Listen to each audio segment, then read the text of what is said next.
તાપમાં tax ભરતી જનતાને પીવાના પાણી માટે વલખા મારવા પડે છે। આકરા તાપમાં માથે બેડું ઉપાડીને પાણી ભરવા જવા મહિલાઓ મજબૂર બની છે। સ્થાનિક લોકોએ મહાનગરપાલિકા સામે વિરોધ નોંધાવ્યો છે। હર ઘર નલ ઘર જલના બણગા ફૂંકતા નેતાઓ ગ્રામજનોના ફોન નથી ઉપાડી રહ્યા। પાણી માટે ગ્રામજનો વલખા મારી રહ્યા છે। શિયાળી પોળ વિસ્તારમાં લીંબડી હાઈવે પર આવેલી સોસાયટીમાં પીવાના પાણીની ઉગ્ર સમસ્યાઓ સર્જાઈ છે। પાણીની સમસ્યાનું નિરાકરણ નહીં આવે તો લીંબડી હાઈવે ચક્કાજામની ચીમકી ઉચ્ચારી છે।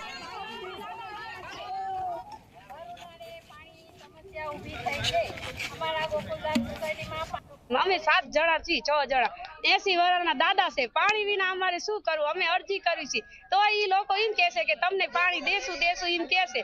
ટેન્કર અમે મોંઘા ટેન્કર નખાવી છે। ટેન્કર કેટલા દિવસ ચાલે? અને અમારે પાણીની કોઈ સુવિધા છે જ નહીં। અહીંયા અમે 3 વર્ષથી રહી છીએ, પાણી આવતું જ નથી ઠારકું। ટેન્કરે મોંઘા કેટલા અમે નખાવ્યું। અત્યારે ઉનાળો હોય, 80 વર્ષના દાદા હું ને ક્યાં લઈને જાઉં? તો પાણીની તો જરૂર પડે ને અમારે। હાલ કેટલા દિવસે પાણી મળે તમને? 4 દિવસે આપે છે તોય અડધી કલાકે નથી આવતું પાણી। મોટર થી નહીં પાણી નથી આવતું તો અમે પાણી વિના કરવી શું? હાલ હવે પાણી નહીં મળે તો તમે કેવા? અમે મહાનગરપાલિકા થઈ ગયું એમ કહેશે તો અમે પાણી વિના અમે કરશું શું? હાલમાં આવે અને રોડ અમે બંધ કરાવી દઈશું। હવે અમને પાણીની કોઈ સુવિધા આપતા નથી। અમે કમિશનરને જાહેરાત કરી કે અમને પાણી આપો। ગોકુળધામમાં પાણીની કોઈ સુવિધા દેતા નથી। અમે હવે પાણી નહીં આપે તો અમે રોડ રસ્તા બંધ કરી પણ દઈશું એટલું અમે કહીને આવ્યા છીએ। તોય છતાં કમિશનર અમને કોઈ આનો જવાબ દેતા નથી। અત્યારે પાણી કઈ રીતે? અત્યારે અમે પાણી કઈ રીતે વાપરીએ? અમારે નાના છોકરાઓ છે, આખો દિવસમાં અમારે ટેન્કર મંગાવવા પડે છે। ટેન્કરના 500-700 રૂપિયા થાય છે। એટલો ખર્ચો અમે નાના માણસો અહીંયા રહી છીએ। હવે 500-700 રૂપિયા ટેન્કર હોય, અમે જાજા જણા રહેતા હોય તો ટેન્કર કેટલા દિવસ ચાલે? તો કમિશનરને અમારે પાણી ફરજિયાત દેવું જરૂરી નથી? પાણીની ખૂબ જ તંગી છે, પાણી આવતું જ નથી। સુરેન્દ્રનગર, રતનપર, જોરાવનગરમાં રોજ પાણી આપવામાં આવે પણ અહીંયા જરાય પાણી આપવામાં આવતું નથી। ઘણી વાર 3 દિવસે આવે પણ કલાકે ના ચાલે અને બંધ થઈ જાય છે। એટલે પાણીની બહુ તકલીફ છે। અમારે વેચાતા પૈસા ખર્ચીને પાછું પાણી ભરો। અમે ઓલરેડી ટેક્સ ભર્યો છે, એમાં વોટર ટેક્સના પૈસા આવી જાય છે તો પછી હવે અમારે શાનો ખર્ચો કરવાનો રહે? એ ખર્ચો ખોટો થાય છે અમારો। તો કમિશનરને જાણ કરીએ છીએ કે તમે અમારી વાચા સાંભળી ને પાણીનો પ્રશ્ન હલ કરે તાકીદે। હજી ઉનાળાની શરૂઆત છે તો અમે આખો ઉનાળો કઈ રીતે પસાર કરીશું તે ધ્યાનમાં લઈ તાકીદે નવી લાઈન પણ આપવાની થાય તો આપી દે। જૂની લાઈનમાં પાણીનો ફોર્સ જ રહેતો નથી અને પાણી આવતું જ નથી।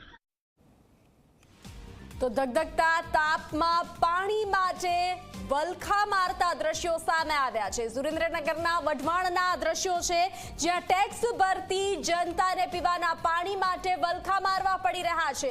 આકરા તાપમાં માથે બેડું ઉપાડી અને મહિલાઓ પાણી ભરવા જવા માટે મજબૂર બની છે તો સ્થાનિક લોકોએ મહાનગરપાલિકા સામે વિરોધ નોંધાવ્યો છે।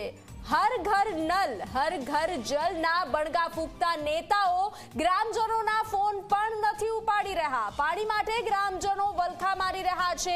શિયાળી પોળ વિસ્તાર અને લીંબડી હાઈવે પર આવેલી સોસાયટીઓમાં પીવાના પાણીની ઉગ્ર સમસ્યાઓ સર્જાય છે જેના દ્રશ્યો સામે આવી રહ્યા છે। પાણીની સમસ્યાનું નિવારણ નહીં આવે તો લીંબડી હાઈવે ચક્કાજામની ચીમકી ઉચ્ચારવામાં આવી છે। જે રીતે મહિલાઓ માથે બેડું લઈ પાણી ભરવા માટે મજબૂર બની રહી છે તો આ દ્રશ્યો સામે આવ્યા છે।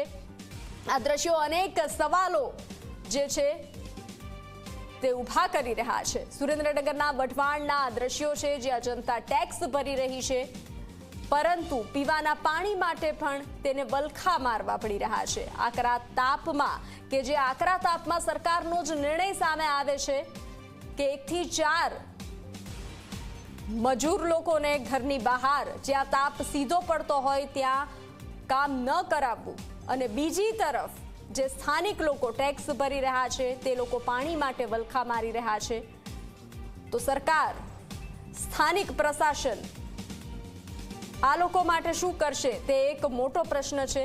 કારણ કે નેતાઓ હર ઘર જલના જે બણગા ફૂંકી રહ્યા છે તે ફોન નથી ઉઠાવી રહ્યા। માથે બેડું ઉપાડી અને પાણી ભરવા જવા મહિલાઓ મજબૂર બન્યા છે।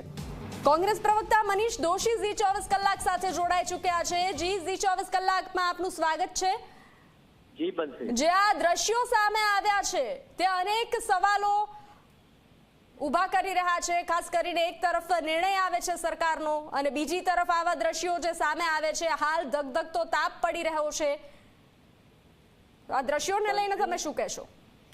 બનશે જે રીતના G24 કલાકના એક્સક્લુઝિવ દ્રશ્યો એ પ્રગતિશીલ ને વાઇબ્રન્ટ ગુજરાત માટે હકીકત શું છે એ દેખાડે છે, ઉજાગર કરે છે. કરોડો રૂપિયાના ટેન્ડરો બહાર પાડવામાં આવે, કરોડો રૂપિયાના પાણી પુરવઠા માટેની યોજનાઓની જાહેરાતો થાય અને બીજી બાજુ સુરેન્દ્રનગર વઢવાણમાં પાણી માટે તરસતા, હજી તો ઉનાળાની શરૂઆત છે, એવા સંજોગોની અંદર પરિવારજનોને કેવી તકલીફ પડે, બહેનોને કેવી તકલીફ પડે, નાના બાળકોને કેવી તકલીફ પડે એ જોઈ રહ્યા છે.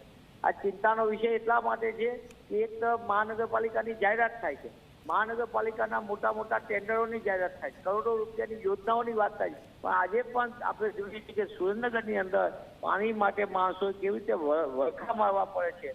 આ સત્તાધીશોની માત્ર ભ્રષ્ટાચારી રીત રસમોના કારણે નલ સે જલ, જેમાં નલ હોય તો જલ ન હોય ને જલ હોય તો નલ ન હોય, આ પ્રકારની યોજનાઓના કારણે કરોડો રૂપિયા ભ્રષ્ટાચારની રીતે ગાયબ થઈ જાય છે અને લોકોની હેરાનગતિ પારાવાર મુશ્કેલ થાય છે.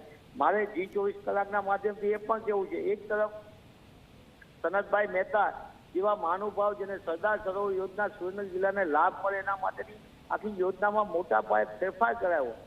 એ કોંગ્રેસના નેતા સનતભાઈ જે સુરેન્દ્રનગર જિલ્લાનું એક પ્રતિનિધિત્વ કરતા હતા અને એ યોજનાને બદલે જે રીતે અત્યારે પાણીનું બારોબાર વેપલો થઈ ગયો છે.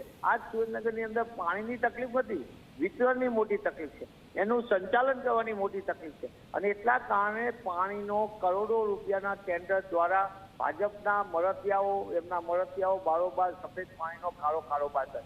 જ્યારે હું G24 કલાકના માધ્યમથી સરકારને થોડી પણ શરમ હોય અને કોર્પોરેશનના શાસકોને થોડી પણ તકલીફ હોય, જી થોડી પણ શરમ હોય તો તાત્કાલિકપણે આ સમસ્યા. જી મનીષભાઈ, આપ G24 કલાક સાથે જોડાયા, આપનો આભાર. તો સુરેન્દ્રનગરના વઢવાણમાં નેતાઓ ગુમ થયા છે, કોઈ પણ નેતાઓ ફોન ઉઠાવવા તૈયાર નથી.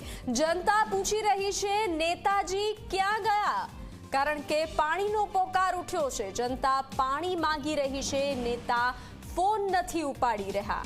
ધગધગતા તાપમાં મહિલાઓ પરેશાન થઈ રહી છે. નળ તો આપી દીધા, હવે જળ તો આપો તેવું જનતાની માંગ છે. ઉનાળામાં પાણી માટે જનતા રામ ભરોસે છે.